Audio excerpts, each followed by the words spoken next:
ଯାହାର ration card ଅଛି ସେମାନଙ୍କୁ ସରକାର ଆବାସ ଯୋଜନାରେ ସାମିଲ କରିବା ପାଇଁ ରୁଲ୍ସ ଆଣ୍ଡ ରେଗୁଲେସନ୍ ରହିଛି। ଖାଦ୍ୟ ପରେ ବାସଗୃହ, ବାସଗୃହ ପରେ ଖାଦ୍ୟ ନୁହେଁ, କାରଣ ଖାଇସାରିବା ପରେ ଗଛ ତଳେ ପଲିଥିନରେ ମଧ୍ୟ ଜୀବନ ବିତାଇ ହେବ, କିନ୍ତୁ ଖାଦ୍ୟ ନ ଖାଇ ଗଛ ତଳେ ବି ଜୀବନ ବିତାଇ ହେବ ନାହିଁ।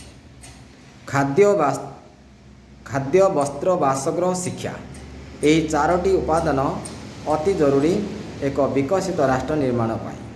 ଆଜି ଦେଖାଯାଉଛି ଏ ଯେଉଁ ଆବାସ ପ୍ରଦାନରେ ଇରେଗୁଲାରିଟି ଡେଭଲପମେଣ୍ଟ ହେଇଛି, କାରଣ ସରକାରଙ୍କର ନୀତି ଆଦର୍ଶ ରହିଛି ଯେ ଯେଉଁମାନେ ରେସନ୍ କାର୍ଡ଼ ହୋଲ୍ଡର ସେମାନଙ୍କୁ ଅଗ୍ରାଧିକାର ଭିତରେ ବା ପ୍ରାୟୋରିଟି ଦେଇ ସେମାନଙ୍କୁ ଆବାସ ସ୍କିମ୍ରେ ସାମିଲ କରିବା କଥା।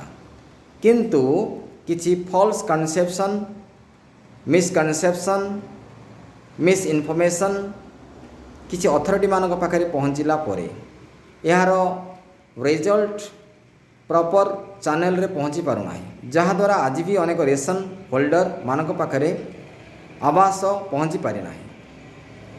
ତେଣୁ ଏହାକୁ ଟିକିଏ ଆମେ ରିଭିଜନ୍ କରୁଛୁ, ଯାହା ସରକାରଙ୍କ ପାଖରେ ପହଞ୍ଚିବ। ଯେତେବେଳେ ଜଣେ ଅଭିଯୋଗ କରୁଛି ସେହି ବ୍ୟକ୍ତି ଆବାସ ପାଇବ ନାହିଁ, ଠିକ୍ ଅଛି, ଅଭିଯୋଗ ଗ୍ରହଣ କରାଗଲା। ସେହି ସମୟରେ ଅଥରିଟି ବାସ୍ତବିକ ବିଭିନ୍ନ ସ୍ପାଇ, ଗୁପ୍ତଚର ବା ନିଜେ ପ୍ରାକ୍ଟିକାଲ ପୁରା ଡାଟା ନେଇ ସେ ବ୍ୟକ୍ତି ଯଦି ରେସନ୍ କାର୍ଡ଼ ହୋଲ୍ଡର ପ୍ରକୃତରେ ସିଏ ବାସ ଘର ପାଇବା ପାଇଁ ଯୋଗ୍ୟ କି ନାହିଁ, ବ୍ୟକ୍ତିଗତ ଭାବରେ ପ୍ରାକ୍ଟିକାଲ ଭିଜିଟ୍ କରି ଏବଂ କିଛି ପ୍ରଶ୍ନ ପଚାରି ଆଲୋଚନା କରି ଯୋଗ୍ୟ ବିବେଚିତ ହେବେ କି ନାହିଁ ଏପରି କରାଯିବାର ଆବଶ୍ୟକତା ରହିଛି, ଯାହା ଆଜି ପର୍ଯ୍ୟନ୍ତ ହୋଇପାରି ନାହିଁ। କେବଳ ମିସ୍ଇନଫର୍ମେସନ୍, ତା ନା କାଟିଦିଅ, ମିସ୍କନସେପ୍ସନ୍, ତା ନା କାଟିଦିଅ। ଏ ନା କଟାକୁଟିରେ ଅନେକ ରେସନ୍ କାର୍ଡ଼ ହୋଲ୍ଡର ଆଜି ବି ଓଡ଼ିଶାରେ ଘର ପାଇବାରୁ ବଞ୍ଚିତ ଅଛନ୍ତି। ସରକାରଙ୍କୁ ଦୃଷ୍ଟି ଆକର୍ଷଣ କରୁଛୁ ଆମେ, ଏହାର ଗୋଟିଏ ବିଚାର ବିମର୍ଶ କରି ବାସ୍ତବିକ କ'ଣ ଭୁଲ କ'ଣ ଠିକ୍, ଯୋଗ୍ୟ ଅଯୋଗ୍ୟ ପୁରା ଟିକିନିକି ଆଲୋଚନା କରି ବା ତାଙ୍କ ପାଖରୁ ଦରଖାସ୍ତ ଆହ୍ୱାନ କରି ବିଭିନ୍ନ ଦିଗକୁ ସମୀକ୍ଷା କରି ଗୋଟିଏ ତଦନ୍ତ କରି ଏହା ଉପରେ ଷ୍ଟେପ୍ ନେଲେ ବେଟର୍ ହୋଇପାରିବ।